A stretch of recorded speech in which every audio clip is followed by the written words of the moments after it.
Good morning, afternoon, or evening, ladies and gentlemen. Allincrypto here, and welcome back, guys, for another daily cryptocurrency market update. If you are new around here and finding yourself on this channel for the first time, every single day at 1 p.m. UK time, we drop an update just like this one to help you guys stay up to date with the latest and greatest things happening within the crypto space, but also the broader markets. And that is exactly what we're going to be doing in this video.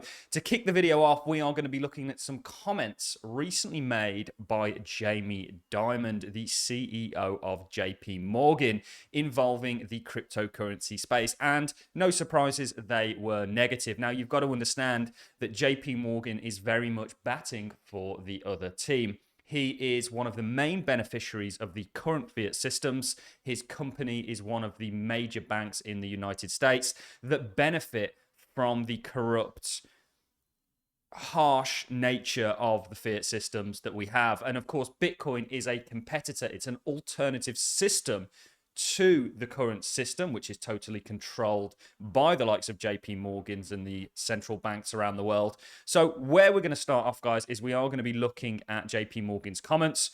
We're going to be then going over to Coinbase's recent ad. And this ad, I think, was absolutely brilliant. We're going to be talking about that a little bit, then going over to a Bitcoin chart, and then we're going to be talking about Ethereum. I think Ethereum is in big trouble. Ethereum as a layer 1 blockchain is simply impractical due to its high transaction fees, its extortionate smart contract fees, and its slow nature. It simply cannot compete with the other layer 1s that are about. And the only reason it remains a layer 2 crypto, the second largest cryptocurrency in the space right now, is due to its liquidity. We're going to be getting into all that in this video. So strap yourselves in, guys, and let's start off with some comments from Jamie Dimon, some shocking comments from Jamie Dimon. I've always been deeply opposed to crypto, Bitcoin, etc. You pointed out the only true use case for it is criminals, drug traffickers, anti-money laundering, tax avoidance, and that is a use case because it is somewhat anonymous, not fully, and because you can move money instantaneously, and because it doesn't go through, as you mentioned, all these systems that have built up over many years, know your customers, sanctions, OFAC, they can get bypass all of that. If I was the government, I'd close it down. Okay.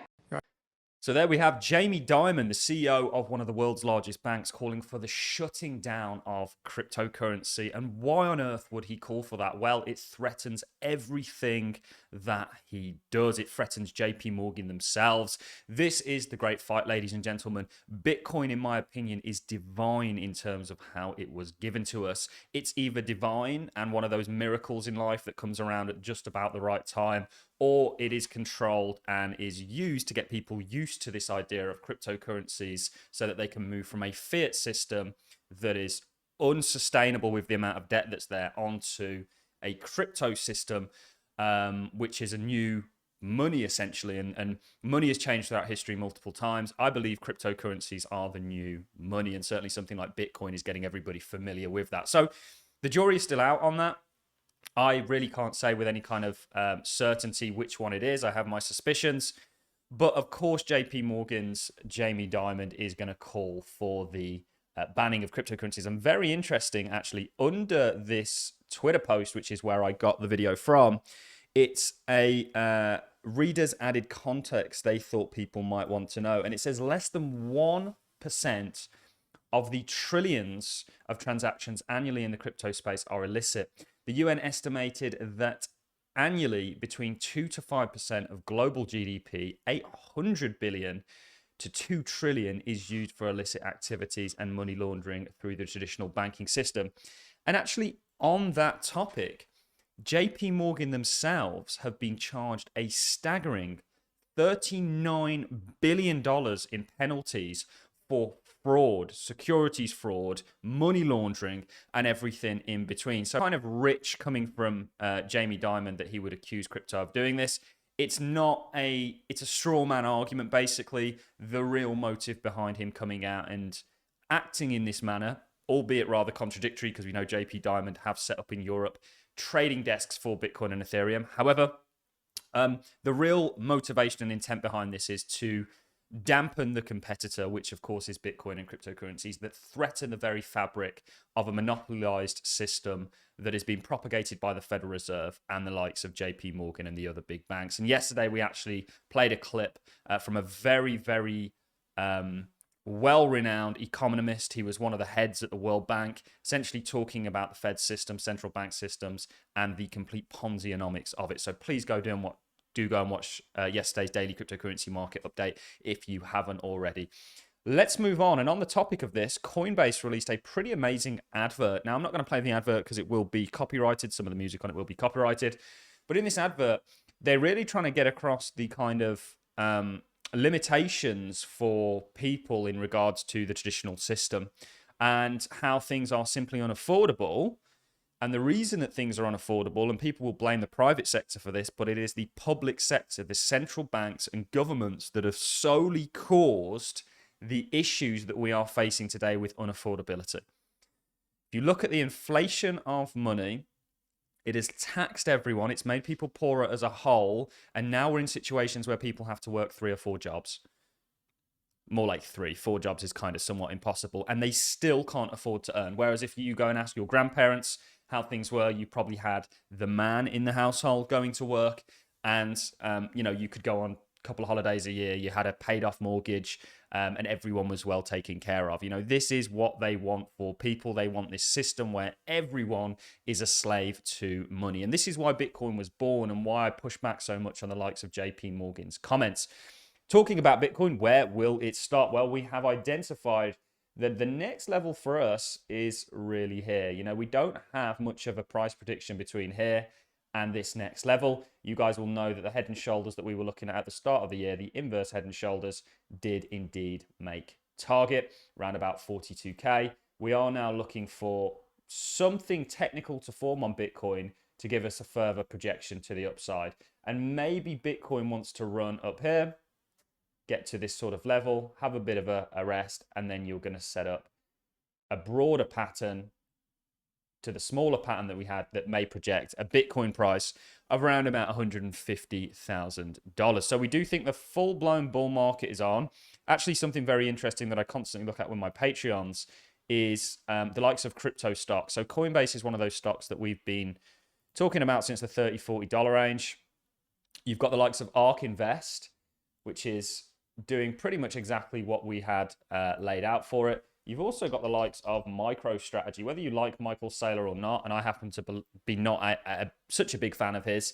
This is a stock that's doing very well. So we are projecting close to or pretty much highs for MicroStrategy, a movement in ARK, a movement in Coinbase, the stock market to go up, gold to go up, everything to go up.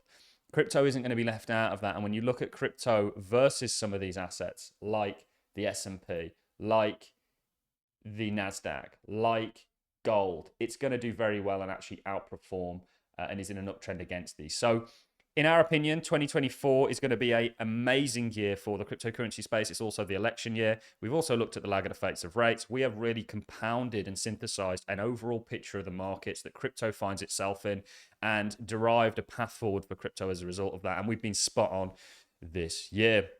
Let's now talk about Ethereum. Ethereum is dead. Well, I don't believe it's dead, but I believe it is totally unusable. It's not unusable if you've got money to waste, basically. Because Ethereum, and we all owe Ethereum, and I know I'm sort of slating it a little bit here, but we all owe Ethereum a massive thank you. We all owe Vitalik and the other visionaries that came up with Ethereum a massive thank you. We looked at a comment from Hal Finney the other day that said a global database is actually far more useful than just money. And this is why I think Bitcoin maxis are totally confused. They haven't seen the sort of broader movement here. However, Ethereum is outdated. Okay, so right now, an average transaction is around about $2. So every time you send money, no matter what the sort of fee is, it's going to be around about $2. And that will go up partially depending on size. And of course, if you've got to get it out of exchanges and stuff like this, this is simply impractical. On top of that, if you actually want to interact with Ethereum smart contracts, to do a swap right now, it's costing you $33. For an NFT sale, it's costing you $56. For bridging, $10, and for borrowing, $28. This is not fit for global adoption. Not only can the chain not actually handle the volume that would be required for real world use cases, the cost that's associated with would just simply be ridiculous. And this is why layer twos have been so successful. And maybe Ethereum's role is to become a security chain, where the majority, and we already see the majority of transactions taking place on layer twos, but as a layer one, Ethereum is in deep trouble, and it doesn't look like that's going to get fixed anytime soon. Maybe some of you are Ethereum holders and you have a rebuttal to what I'm saying. Let me know in the comment section. I can see Ethereum sort of surviving through being a sort of security chain to the layer two ecosystem, and that really being where things take place, like what we're seeing. But as a whole, when I look at a lot of these other cryptocurrencies, these other layer ones, they are simply superior in every single way to the likes of Ethereum. Ethereum has literally lost pretty much in every single metric you can weigh a blockchain up against other blockchains, against many of these other layer ones out there. So I personally don't actually invest in Ethereum. I own a little bit of Ethereum. So I do invest in it, but only a very, very, very small amounts. It was something that I did very well on in 2019 onwards and 2018. However, it's not something that I think is going to be a real exceller and an outperformer in the environment we're in. That's all I've got for you in this video, guys. Let me know your thoughts on JP Morgan's Jamie Dimon's comments. Let me know your thoughts on everything that we've touched on. And on that note, I'm going to love and leave you. Have a fantastic Thursday, guys. I'll see you all in the next YouTube video.